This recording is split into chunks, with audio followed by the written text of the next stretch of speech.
Shalom à tous et bienvenue sur votre chaîne Évangile dans sa simplicité, votre chaîne de partage de la parole du Seigneur. On se retrouve aujourd'hui pour tenter de répondre à une question qui va vous sembler très banale, mais qui en vaut vraiment le détour. Et la question c'est quoi être chrétien? C'est quoi un chrétien réellement? Cette question, comme je l'ai dit, ça peut paraître banal, mais le problème aujourd'hui, il se pose réellement de savoir qu'est-ce qu'on met dans le contenu chrétien, parce qu'aujourd'hui, on entend beaucoup de choses lorsqu'on parle de chrétien. On y met beaucoup de contenu au point où on s'y perd et on ne sait plus exactement c'est quoi un chrétien. Et le but de la vidéo d'aujourd'hui, ça sera justement de dire c'est quoi un chrétien selon la parole du Seigneur, selon l'Écriture, parce que comme c'est la tradition dans notre chaîne, nous n'avons pour base que l'Écriture. Donc nous allons voir que dit la parole du Seigneur de ce qu'est un chrétien. Et à partir de là, on va pouvoir balayer certaines idées reçues qui sont souvent véhiculées lorsqu'on parle du chrétien. Donc on se dit donc à nos Bibles et à tout de suite.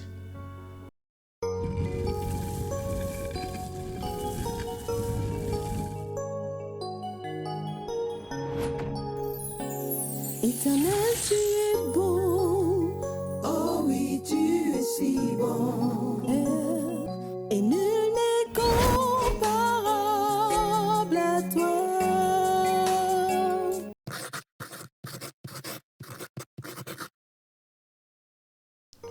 Donc, on va donc commencer à répondre à la question c'est quoi un chrétien?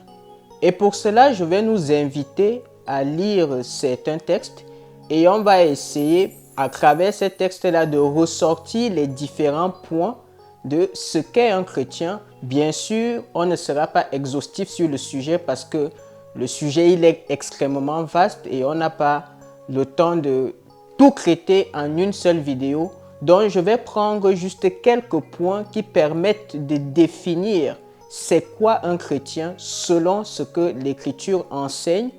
Et c'est à partir de ces points-là qu'on va pouvoir répondre aux idées reçues qu'on peut entendre ici et là concernant c'est quoi un chrétien.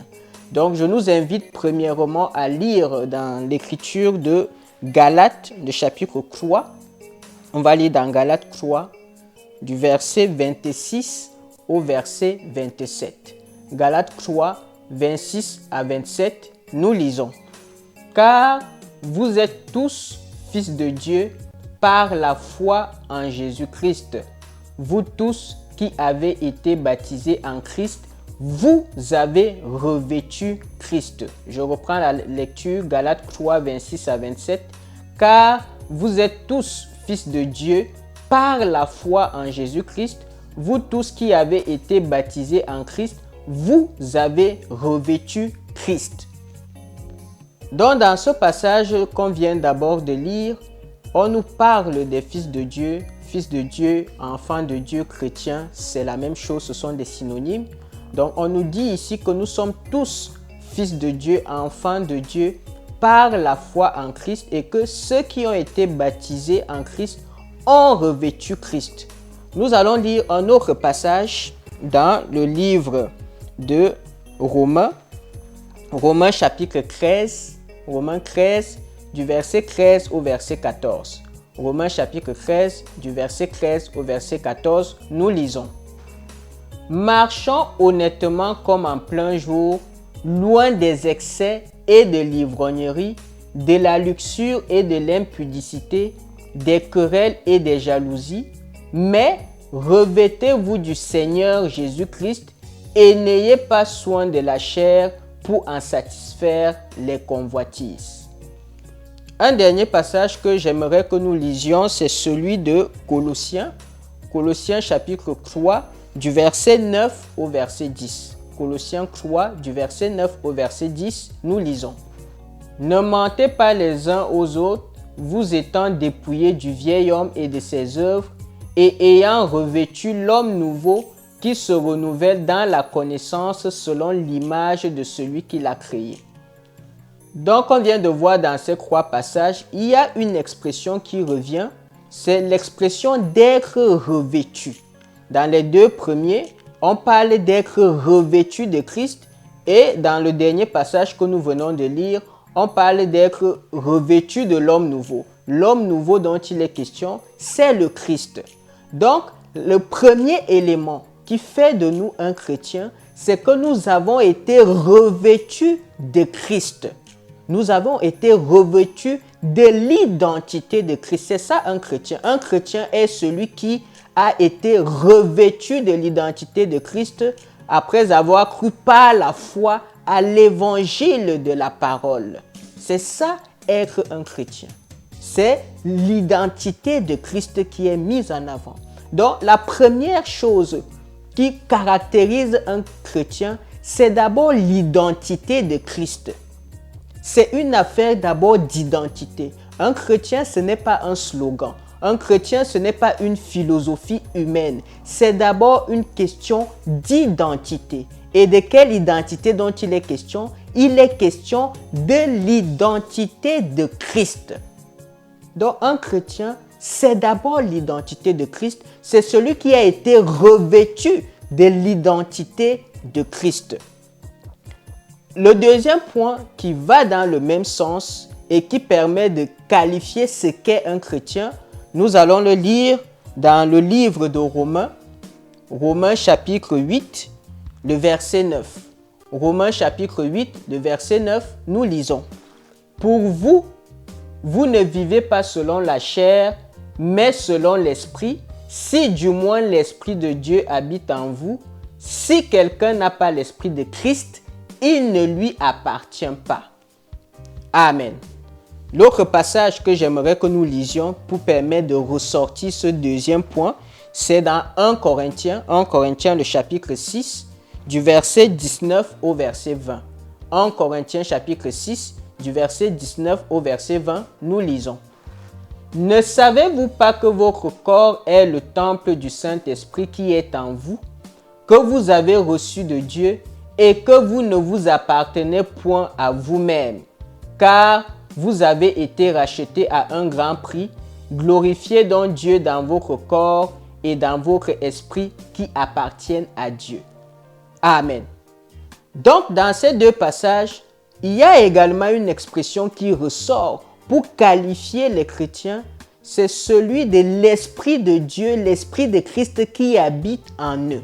Donc, l'autre caractéristique du chrétien, c'est qu'il est habité de l'Esprit de Christ, de l'Esprit de Dieu, et qui fait que ce dernier ne s'appartient plus. Il appartient désormais à Christ, il appartient désormais à Dieu. Il ne s'appartient plus.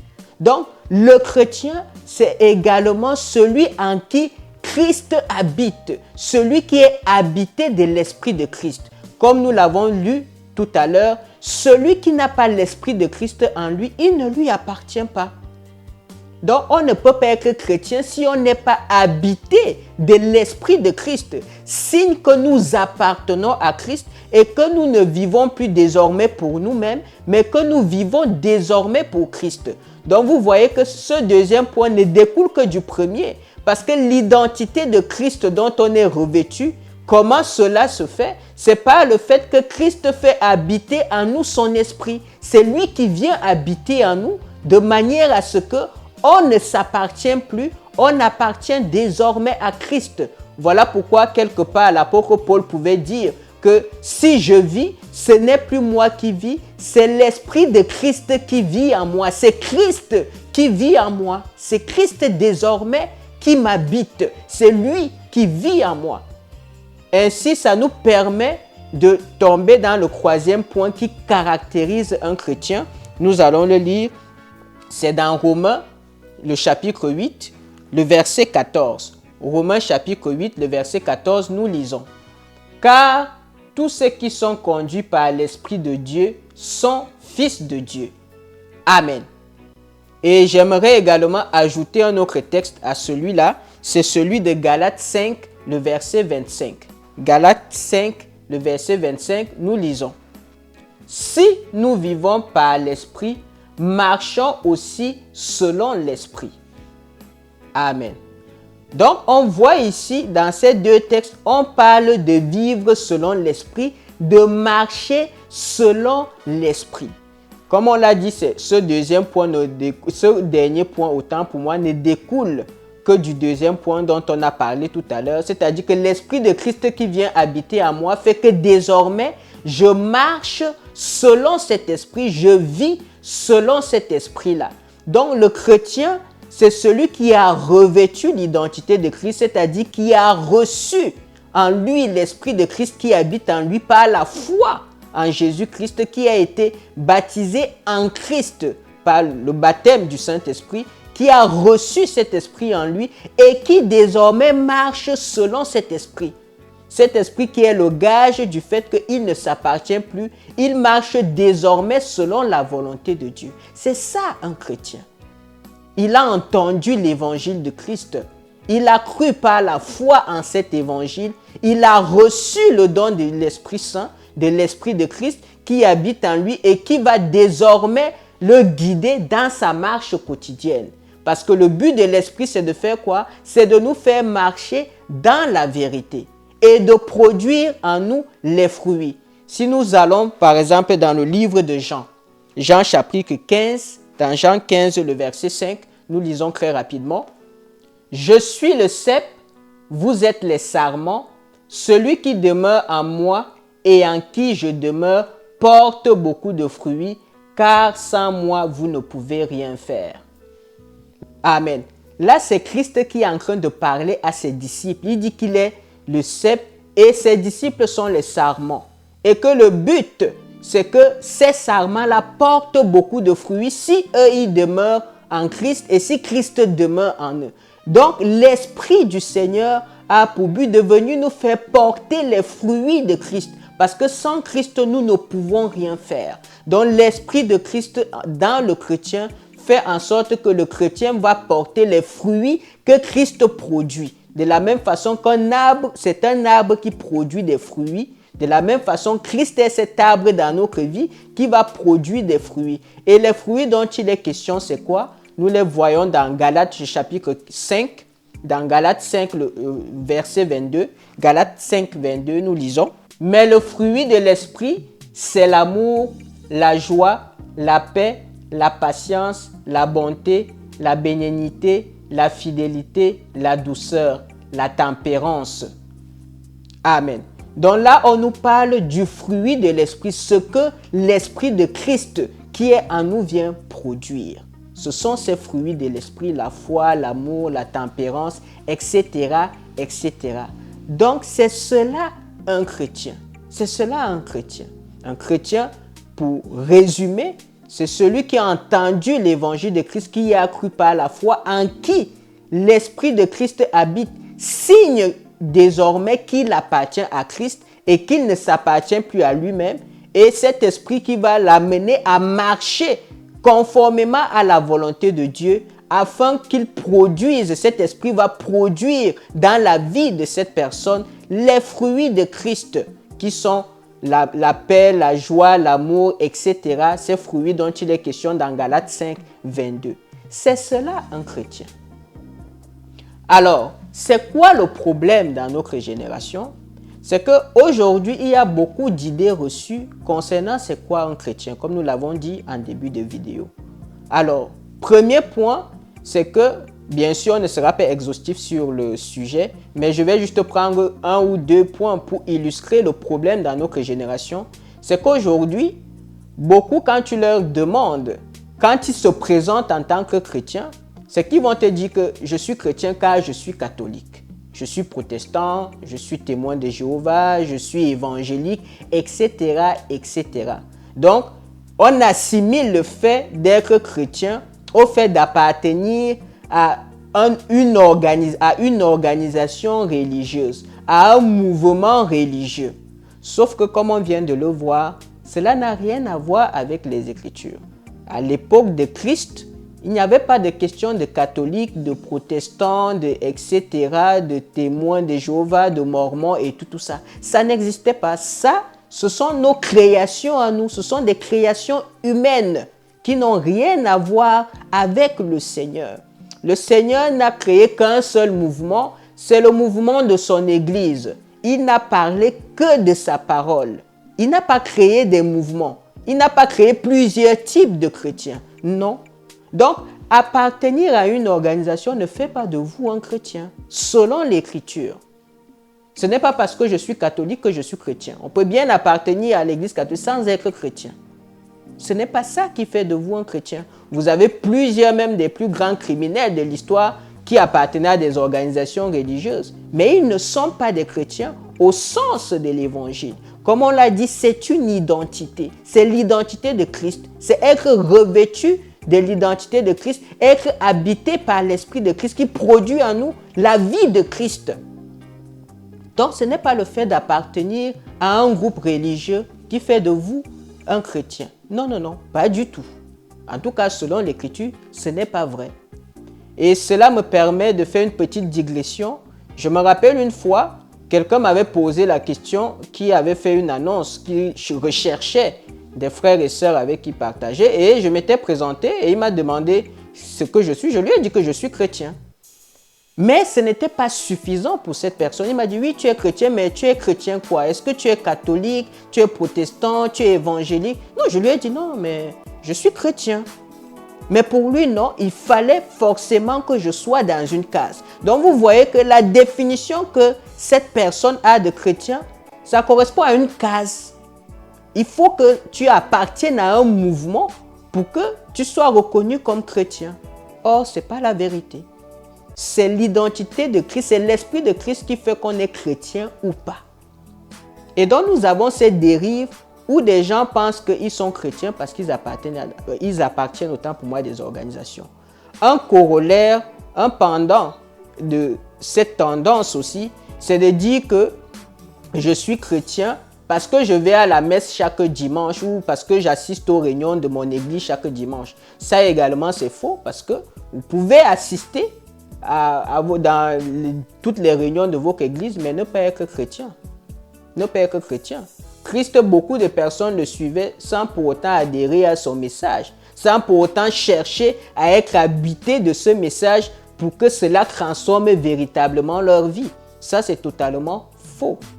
Ça, c'est totalement faux. Le fait d'assister aux réunions, ce n'est pas ça qui fait de vous un chrétien. Les gens ont suivi Christ, mais après l'ont abandonné en chemin, preuve qu'ils n'étaient pas attachés à sa parole. Donc, dire que je suis chrétien parce que j'assiste à la messe chaque dimanche ou je ne sais quel autre jour de la semaine, c'est totalement faux, c'est totalement étranger à la parole. Bien évidemment, être chrétien nous amène à communier avec des frères et avec des sœurs. Comme on le voit dans les Écritures, il y avait plusieurs communautés. Mais ça, ce n'était que l'aboutissement du premier point qui est qu'ils étaient tous animés de l'Esprit du Seigneur. Et c'est parce qu'on est tous animés de cet Esprit qu'on va se mettre ensemble selon la ville ou le pays où on peut se trouver. On va se mettre ensemble pour communier ensemble. Parce que le Seigneur n'a pas défini autant pour moi une carrière solo dans sa démarche. Vous devez être un corps et un corps, il a plusieurs membres et chaque membre a son rôle à jouer. Donc, il est tout à fait normal qu'un chrétien appartienne à une communauté, ça, il n'y a pas de souci. Mais c'est d'inverser les choses que de dire que je suis chrétien parce que j'assiste à la messe le dimanche. Surtout que vous pouvez y assister sans vraiment y croire. Donc, non, ce n'est pas aller à la messe, à assister à toutes les réunions chaque dimanche qui fait de vous un chrétien. L'autre point, c'est de dire que je suis chrétien parce que je suis le prophète de ma génération ou le messie de ma génération ou le pasteur de ma génération. Ça aussi, c'est totalement faux parce qu'il n'y a qu'une seule personne que nous devons suivre, c'est Christ seul. Ce n'est pas parce que vous suivez un homme, je ne sais pas que ce soit son église ou etc., que cela fait de vous un chrétien. Ça, c'est totalement faux. Le seul que nous devons suivre, c'est Christ. C'est lui seul. L'autre point également qu'on entend souvent, c'est de dire qu'on est chrétien parce qu'on a une certaine morale dite chrétienne. On a des valeurs dites chrétiennes. On a une certaine morale. Ça également, c'est totalement faux et c'est même encore plus vicieux Pourquoi? Parce que vous avez des gens qui, juste parce qu'ils ont une certaine éducation, qui ont une bonne moralité.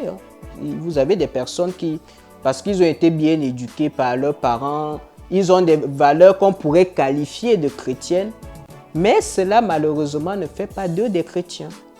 Ce n'est pas parce que peut-être votre père a des valeurs dites chrétiennes qui fait de vous un chrétien parce qu'il vous a transmis ces valeurs. Non, c'est totalement faux. Parce que l'évangile, comme on l'a dit, ce n'est pas une affaire d'adopter un comportement. Parce que ça, c'est un peu le pendant de la chose, c'est qu'on est chrétien parce qu'on a un comportement dit chrétien. Ce n'est pas vrai.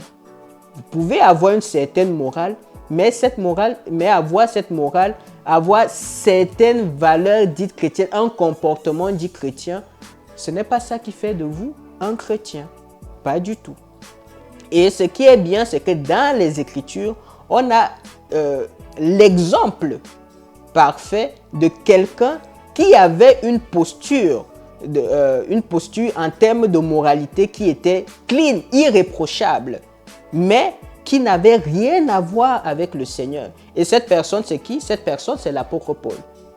On ne va pas le lire, vous aurez l'occasion, je vous mettrai la référence. C'est dans le livre de Philippiens 2, Philippiens 2 ou 3, c'est Philippiens 3 je pense, où l'apôtre Paul donne son témoignage. Et il dit, s'il y a des gens qui veulent s'appuyer sur leurs conditions humaines pour se revendiquer être supérieurs, il dit que lui, il le peut davantage et il va citer toutes les casquettes. Et dans toutes les casquettes qu'il va citer le concernant sur le plan physique, il va dire que sur le plan de la loi, il était irréprochable. C'est-à-dire que si tu prends le Paul non converti, il dit qu'à cette époque-là, sur le plan de la... Déjà, il était pharisien, donc il était très rigoureux dans le fait de respecter la loi morale. Il dit qu'à ce moment, il était irréprochable. C'est-à-dire que si vous prenez le Paul non converti, vous le jetez dans notre génération, sa vie va même juger, sa vie de non converti, va juger la vie de plusieurs personnes qui se réclament du Seigneur. Et pourtant, lui-même, il déclare qu'à ce moment-là, il était ignorant, qu'il était bon seulement pour la mort, qu'il n'avait rien à voir avec le Seigneur. Et que quand il a connu Christ, c'est là où il a pris toutes ces casquettes-là qui pourraient juger nos vies. Il a pris tout ça, il l'a jeté dans la poubelle. Il a compris que non, c'est Christ le plus important. C'est la connaissance de Christ, c'est la fusion avec Christ. C'est ça le véritable. C'est ça la voie de la vie. C'est ce qu'il a compris.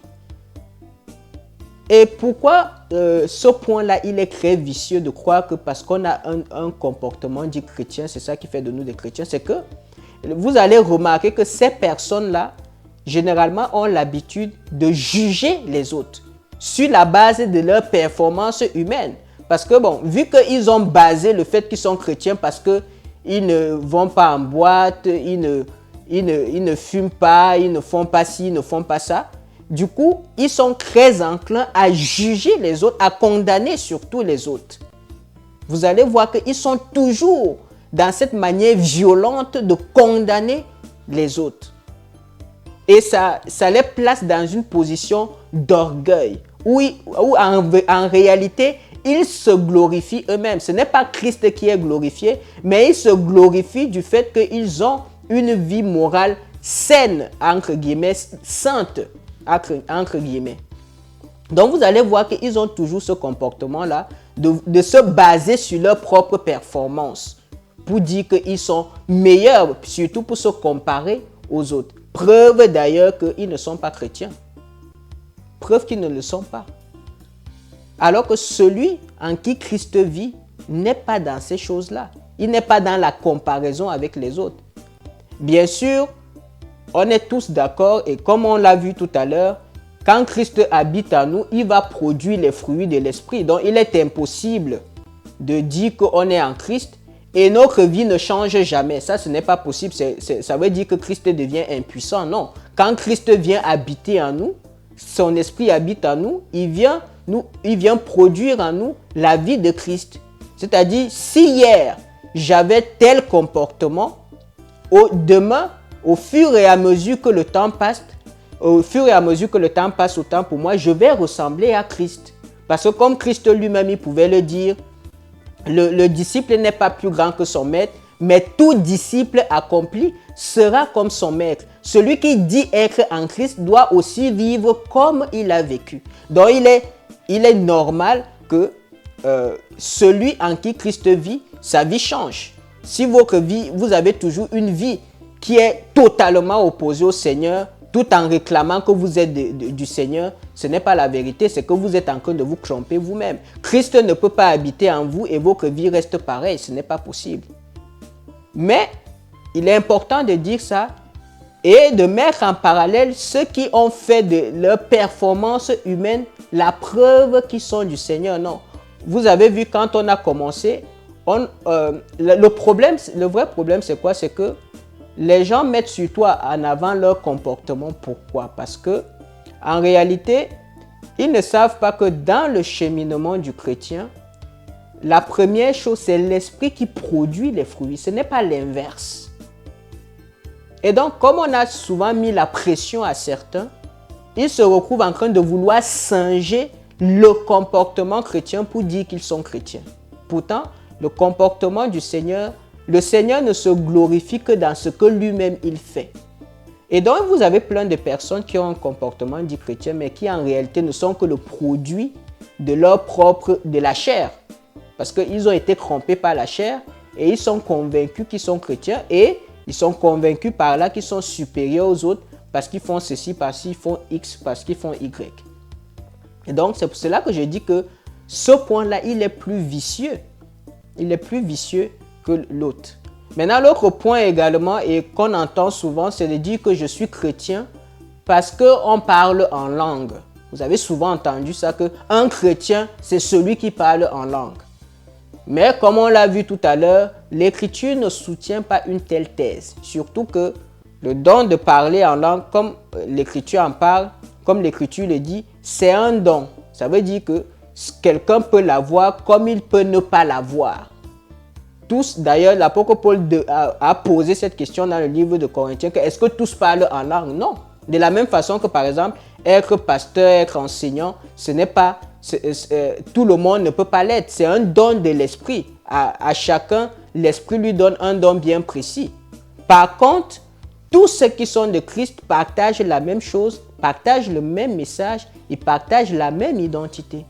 Donc, surtout qu'aujourd'hui, ce qu'on appelle parler en langue, bon, ça n'a vraiment rien à voir avec le Seigneur. On a plutôt l'impression d'avoir affaire à un bal des épileptiques ou à une certaine folie religieuse qu'à ceux dont parlent les Écritures. Et on se demande bien, et on va se rendre compte que tous ceux qui sont dans cette mouvance-là de dire que le chrétien doit parler en langue, vous avez tous l'impression qu'ils ont tous copié. Eux-mêmes, ils ne peuvent pas dire ce qu'ils disent. Et personne ne peut interpréter ce qu'ils sont en train de raconter. Preuve qu'on se pose vraiment la question de quoi il est question. Donc, non, ce n'est pas ça qui fait de vous un chrétien. De la même façon également, penser qu'on est chrétien parce qu'on fait des miracles, ce n'est pas la vérité. Parce que même le diable peut produire des miracles. Même l'esprit du mal peut produire des miracles. L'esprit du mal peut faire pousser un pied. L'esprit du mal peut le faire. Voilà pourquoi le Seigneur, plusieurs vont venir, vont dire au Seigneur que j'ai chassé les démons en ton nom, j'ai fait les miracles en ton nom, j'ai fait ceci. Et le Seigneur va leur dire, éloignez-vous de moi, je ne vous ai jamais connu. C'est-à-dire qu'entre vous et moi, il n'y a jamais eu de mariage. Je n'ai jamais été avec vous. Donc, ce n'est pas mon esprit qui a produit ces miracles. Ce n'est pas mon esprit. C'est un autre esprit qui vous conduisait. Donc, il est important de comprendre ces choses afin de ne pas tomber dans le piège. Non, appartenir à une organisation religieuse, à un mouvement religieux ne fait pas de vous un chrétien. Assister à toutes les réunions de votre communauté ne fait pas de vous un chrétien. Adopter un comportement dit chrétien ne fait pas de vous un chrétien. Simuler un parler en langue ne fait pas de vous un chrétien. Non, pas du tout. Suivre un certain prophète soi-disant de l'heure ne fait pas de vous un chrétien. etc., etc. La seule chose qui fait de vous un chrétien, le chrétien, c'est celui en qui Christ vit. Point final. C'est celui en qui l'Esprit de Christ vit. Et cela se montre par le fait que la vie de cette personne, bien évidemment, elle est transformée parce que Christ va produire en lui les fruits. C'est cela un chrétien. Et donc, ça nous permet de balayer beaucoup de points qui sont souvent évoqués lorsque les gens disent qu'ils sont chrétiens. Lorsqu'on parle de c'est quoi un chrétien, non, c'est d'abord une affaire d'identité. Comme on l'a dit au début, c'est une identité. C'est une identité. L'identité de Christ, l'identité d'en haut. Ce qui fait que le chrétien, il n'est plus citoyen de la terre, il est désormais citoyen des cieux, citoyen du royaume des cieux. Voilà d'ailleurs, c'est la raison d'ailleurs pour laquelle l'apôtre Pierre, autant pour moi, dira que vous êtes des pèlerins étrangers sur la terre. Parce que le royaume du chrétien n'est plus de ce monde, il appartient désormais au royaume d'en haut. Et donc, son passage ici sur terre, ça sera de faire la promotion de l'identité de Christ dont il appartient désormais, à laquelle, autant pour moi, il appartient désormais. C'est d'abord une affaire d'identité avant d'être une affaire de comportement, de rassemblement, etc. Donc, tout part de l'identité et le reste ne sont que des conséquences. Ce sera tout pour cette vidéo. Donc, il était question de clarifier certains points sur ce qu'on entend par être un chrétien. Bien sûr, comme on l'a dit, il y a beaucoup de choses qu'on aurait pu dire concernant ce sujet. Mais je pense qu'avec les quelques éléments que nous avons évoqués, ça permet déjà d'éclaircir les points qui permettent vraiment de déterminer c'est quoi être chrétien dans notre société afin d'éviter des manipulations ou des idées reçues sur ce qu'est un chrétien. Si ce n'est pas déjà le cas, je vous invite à vous abonner à la chaîne, à liker, à partager et à poser également vos questions dans les commentaires parce que comme nous avons souvent l'habitude de le dire, cela fera l'objet sûrement des partages dans le futur. Sur ce, prenez soin de vous et que la paix et la joie du Seigneur reposent sur vous. Shalom.